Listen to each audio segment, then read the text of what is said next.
വാഹന പ്രചാരണ ജാഥയ്ക്ക് കരുനാഗപ്പള്ളിയിൽ സ്വീകരണം നൽകി. സർക്കാർ ജീവനക്കാരും അധ്യാപകരും 22-ന് നടത്തുന്ന സൂചനാ പണിമുടക്കിന്റെ പ്രചരണാർത്ഥമാണ് പ്രചരണ ജാഥ നടത്തുന്നത്.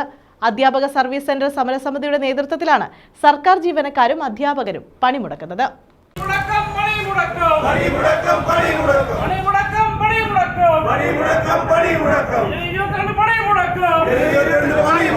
അധ്യാപക സർവീസ് സംഘടന സമരസമിതിയുടെ നേതൃത്വത്തിലാണ് സർക്കാർ ജീവനക്കാരും അധ്യാപകരും പണിമുടക്കുന്നത്. പങ്കാളിത്ത പെൻഷൻ പദ്ധതി പിൻവലിക്കുക, മരവിപ്പിച്ചിരിക്കുന്ന ലീവ് സറണ്ടർ പുനഃസ്ഥാപിക്കുക, 5 വർഷ പരിഷ്കരണം നടപ്പിലാക്കുക, ക്ഷാമബത്ത അനുവദിക്കുക, സാമ്പത്തിക കാര്യങ്ങളിൽ കേന്ദ്ര സർക്കാർ കേരളത്തോട് കാണിക്കുന്ന അവഗണന അവസാനിപ്പിക്കുക തുടങ്ങിയ ആവശ്യങ്ങൾ ഉന്നയിച്ചുകൊണ്ടാണ് ജീവനക്കാരും അധ്യാപകരും പണിമുടക്കുന്നത്. പണിമുടക്കിന്റെ പ്രചരണാർത്ഥം അധ്യാപക സർവീസ് സംഘടനയുടെ നേതൃത്വത്തിൽ നടന്ന വാഹന പ്രചരണ ജാഥയ്ക്കാണ് കരുനാഗപ്പള്ളി സിവിൽ സ്റ്റേഷന് മുന്നിൽ സ്വീകരണം നൽകിയത്.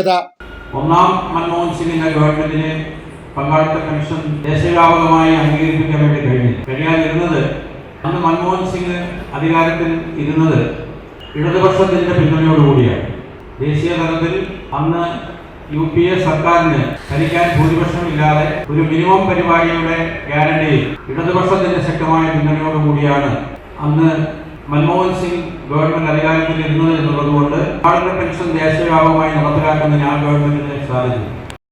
News bureau, Karunagappally.